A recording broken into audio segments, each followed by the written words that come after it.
Diyan na si Kuya Ian sa gate eh. Nakantay tayo. Ngayon na, uwian na.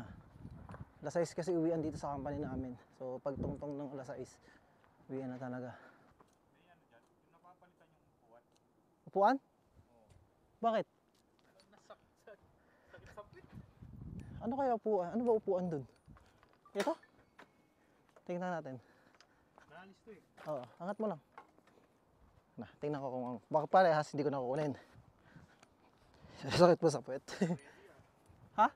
Siyempre. So palitan daw natin kasi nahirapan si Kuya Ian. Ewan ko kung bakit. Lak siguro ng puwet niya. Hindi, may mga bike naman tayo dito. Yun. Eh, same lang eh. Parehas na parehas lang. Wala, same lang. Kaya yan. Gantong-ganto din. Ito hindi naman to parehas eh. Ito mas masakit sa pet to. Tara, gat maaga. Hadya. Tagal ko ba? Kala ko nga, hindi ka na, okay na ako. Kaka-out ko lang, gagi. Day 2 ng bike natin. Day 2 ng paglibot ng South Korea. Hindi nagpalit ng damit. Hindi nagpalit, ganun pa rin. Parang din. Ulit-ulit lang. Ganda ng araw. Ha? Diretso lang to. So, panibagong spot na naman yung pupuntahan natin. Pero nakapunta na ako dito kung mapapanood yung vlog ko na to. Ito. Yung nakatagong ganda. So, Sabado yata nagbike ako. Tapos bike lang ako. Kasi wala namang pasok. Tapos may nakita ko yung signage na temple. So, yung pinuntahan ko. Yun, nakita ko yun. Nagpalipad din ako ng drone doon. So, ayan. Ito yung yung link nung ito yung video ko na yun, nalagay ko dito. Para may idea kayo. Pero ngayon, may kasama na tayo si Kuya Ian. Ayan. Pero nung pumunta ako doon, alauna, kasi wala kang pasok. Alauna, alas 2. Or alas 3 ata, di ko na maalala. Ngayon, alas 6. 6:05, papunta pa lang tayo doon. Hindi ko matatansya kung anong oras kami makakarating. Baka padilim na din. Pero sana, maliwaliwanag pa para makapag-picture kami. Grabe, nagkamali ako ng suot. Lamig, tumatagos na sa balat ko yung lamig. Kasi naka-jacket lang ako, t-shirt jacket lang. Eh grabe, uy. Lakas ng hangin. Ay, mga cherry blossom, kita nyo. Tabi-tabi, oh. Di ba? Oh, tabi-tabi yan, oh.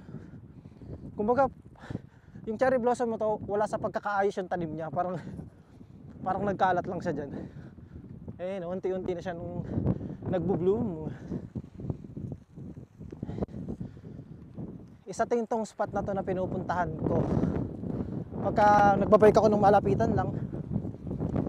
Kasi maganda dito, walang dumadaan ng sasakyan gaano. Tapos ang ganda na makikita mo, mga lumang bahay, tapos mga bukid. Probinsya ba? Makakita ka ng mga bundok. Yan, dito mo mapipil yung probinsyang buhay ng Korea. May taxi. Yan. Diba? Isang street yan, oh. Grabe, boy. Ang lamig, boy. Tumatagos sa damit ko, boy. Woo! Parang basa yung damit ko, tapos tumambay ako sa kwartong may aircon. Ganun. Pero, okay lang. Kaya naman yan. Kaya naman yan, pero mamaya maglalakad na ako. Pag di ko na kinaya yung lamig. Masarap lang ganyan. Gaganahan ka talaga magbike pag may kasama ka. Ha? Lakas na. Kasi pag ikaw lang mag-isa, pag ginabi ka, nakakatakot din dito kasi. Kaya nga nang sabi ko, pag mag-isa ka dito, pag may nangyaring masama sa'yo, walang makakakita sa'yo. Pag may kasama ka, diba? Kahit pa paano may matutulong sa'yo kung ano man yung mangyari. Kasi hindi natin masasabi kahit anong ingat natin. Kaya mas maganda may kasama pag ganito, diba? Pag out ng trabaho, gala, enjoy nyo lang yung scenery. Yan. Para na rin kayo nakagala ng South Korea. Yun, nasa na tayo, isang guhit. Isang guhit ng paglalakbay. Dito ako nakakakita ng maraming agila eh. Kaya natatakot ako dito magpalipad ng drone. Isipin nyo may dumadaang bus dyan. Oh. Bus stop yan. So may mga CCTV. Ito yung mga sinasabi ko sa inyo looban na dinadaanan pa rin ng mga bus. Diba? Pag dumaan nga ako dito, feeling ko siya, yung walang tao talaga. Isipin nyo, nasa labas na yung mga gamit. Yan, ganyan. Wala man lang nakatambay. Kasi mga nakatira dito, puro matatanda. Mga nagtatanim ng ganyan. Maganda kasi dito sa Oria, sila nagtatanim, sila nag-aani, sila rin nagbebenta. Kumbaga sa kanila lahat ng kita.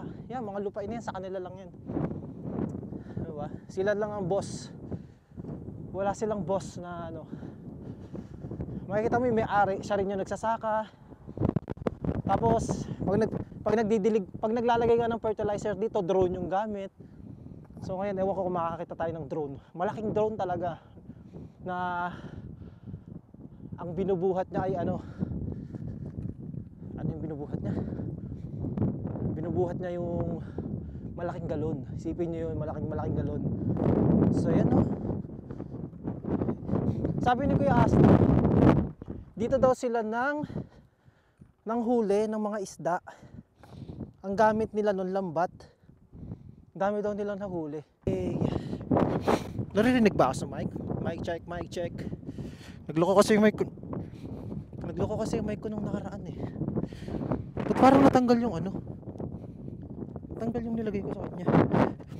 Mukhang nalaglag.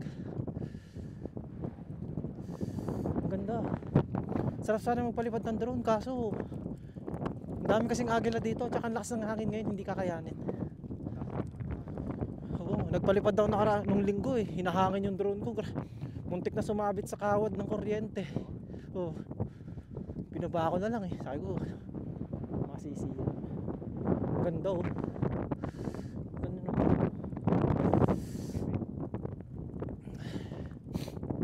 Ano ba? Libre nyo lang ma-experience to pag nandito kayo sa Korea. Kaya sinusulit lang namin. Sa Pilipinas kasi, makakapag-bike ka siguro nang walang tao. Saan ba walang tao sa Pinas? Sa mga bundok. Dito kasi mga ganito walang tao eh. Wala ka gaano makikita ng tao. Kaya pag gumala kayo, solo nyo yung kalsada. Sarap. Ayun yung company namin nasa likod. Malayo-layo na. Lahat ng dadalhin ko naiwan ko. Yung nilalagay sa mic na parang para noise reduction, nalaglag ata. Tapos yung baon kong tinapay nasa isang ay na ni Kuya so sana malinaw pa rin yung audio kahit wala yung noise reduction na nilalagay sa mic. Kung naririnig nyo lang yung hangin, grabe, parang kaming tinutulak ng balik. Ganda may antayan, parang waiting shed nila Ito yung mga lumalabas sa exam mga ganyan.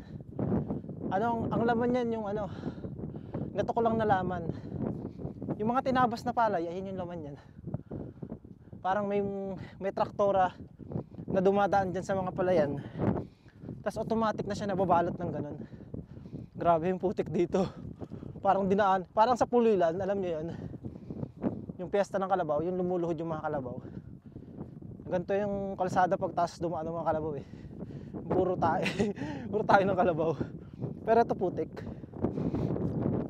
Diba?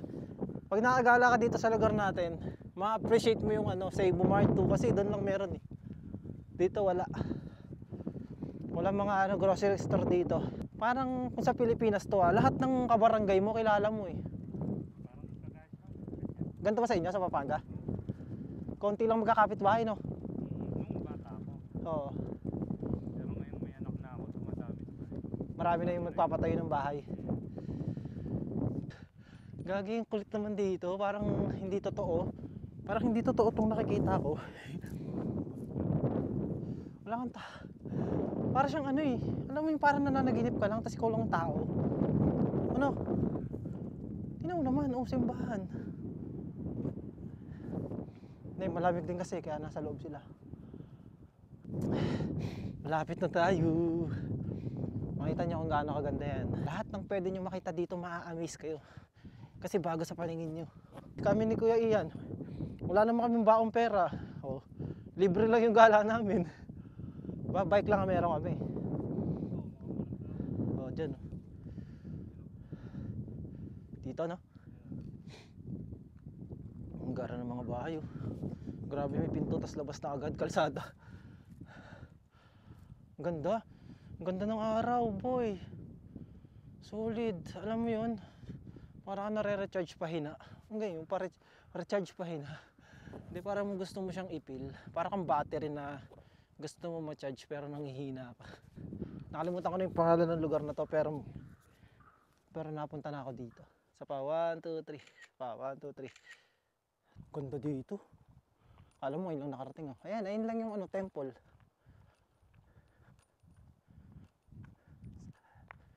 Ganda, di ba? Parang ito na yung alam mo yung pumpuhasil na palabas, yung pinagganapan nun. Parang ganyan yung setup, eh. May mga tao yan sa loob, parang nagsisimba. So yun, napanood ko nga kay Nash Daily. Sinend sa akin ni Jopet na ang Buddhism ay hindi siya religion. Diba? Ano siya parang, basta hindi siya religion, eh. 1, 2, 3. Okay, gitna. No, ano? Aya ka pa, ah. Okay, 1, 2, 3. Sawa, 1, 2, 3. Tayo naman syempre. Para memories.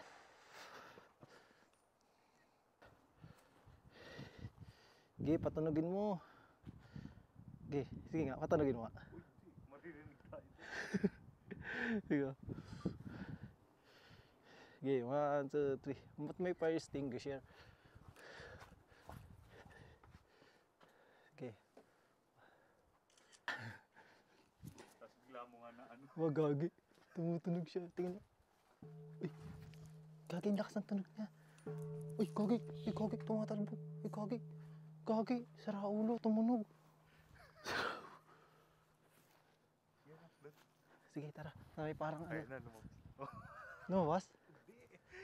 Gagi. Lakas, no? Oo, malakas. Sinihili na ano mo yun. Hinataw mo yan talaga. So yun, nandito naman tayo sa taas. At ano lang, mabilis ang gala lang dahil padilim na din para makita din natin yung ibang spot. Ang ganda nito, nagdidilaw na siya. Tapos may mga bola-bola. Ganito yung sign na ano, eh, parang pang Korean talaga, eh, no? Yung ganyan, na parang makaluma. Oh, lantern. Tapos dito, Londo, Buddhist. Gold na Buddha. Uy, ang ganda, may may pond. May ano siya, may... Hindi ko nakita yan, eh. Hindi ako nakapunta dito, eh. Chuwang sa... Parang tirikan nila to ng kandila.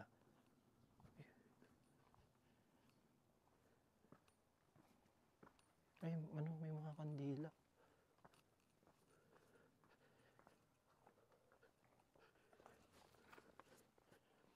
Ang galing, may parang ano sila dito.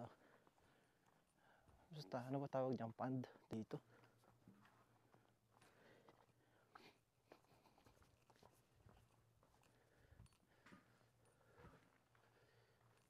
Ayun, may mga Buddha na gold na nandun sa loob.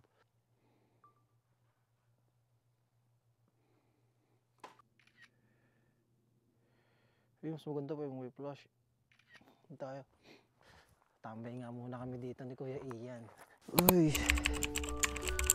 Para lang tayong parang kakain na ng sa recess.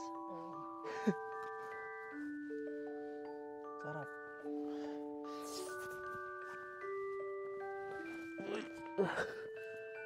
Grabe, nakaka-relax dito. Napaka-solid na lugar na ito. Napaka-tahimik. Napakaganda pa. Parang panaginip. Punta natin. Ha? Punta natin. Yung? Halimbawa, isang day off, isa lang. Oo. Punta tayo dun sa ano. Ah, sige, sige. Nung pinuntahan mo? Iksan?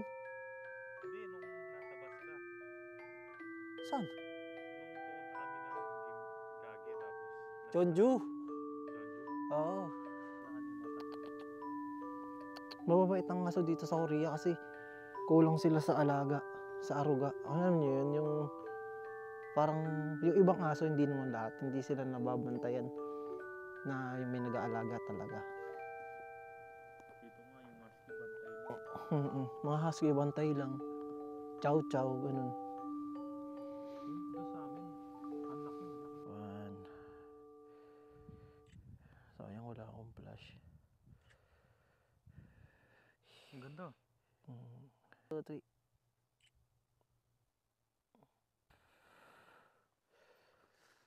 So yun guys, bali pa uwi na kami at ayun, tambay lang kami dito saglit. Ay matagal pala. Inabot na kami ng 7:20. So at dahil madilim na dito, so picture lang kami. So kanina nandun kami sa Joangsa. Tapos bumaba lang kami dito. Basta magkaiba to, magkaibang temple to. Hindi ko lang alam yung pangalan, nakalimutan ko na. So tambay lang kami ng konti dito. Sobrang tahimik niya kasi ang sarap sumambay. So ngayon, at dahil magdidilim na talaga, uwi na kami kasi baka may makasalubong kami ano eh. Hanggok sarap naman ang ganda. Oo, baka may. Hindi, all goods naman dito. Ayun lang, palamig na ng palamig kaya hindi na ako makapag-vlog. Talagang ano na kami, diretso uwi na. So yun, hanggang dito na lang. Bye-bye. Bye-bye. Paalam.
Nakalabas na kami dun sa temple. Grabe yung mga bahay pala talaga dito. Dito sa spot na to. Puro abandonadong bahay. Tapos nasa gitna kami ng kalsada na puro pala yan yung makikita nyo. Wala kayong makikita, madilim eh. Siguro ano yan, pahingaan ng mga ano, Hortilano. Nang? Hortilano. Ano yun? Hortilano, hindi mo alam yun? Hindi. Hortilano, yung mga ano. Sasaka? Ah, baka nga. Oh, diba? Puro ano, abandonado yung sa part na yun, no? Tapos dito, wala nang kabahayan. Sa Pinas, ganito, maglakad ka, delikado. Kaya nga. Namumugaran ng mga magnanakaw, mga Oo. Snatcher, lahat. Nakakatakot. Dito naman sa Korea, nakakatakot lang kasi madilim, tapos walang tao. Natatakot lang ang isip mo. Pero sa Pinas, nakakatakot pwede mangyari sa'yo. Di ba?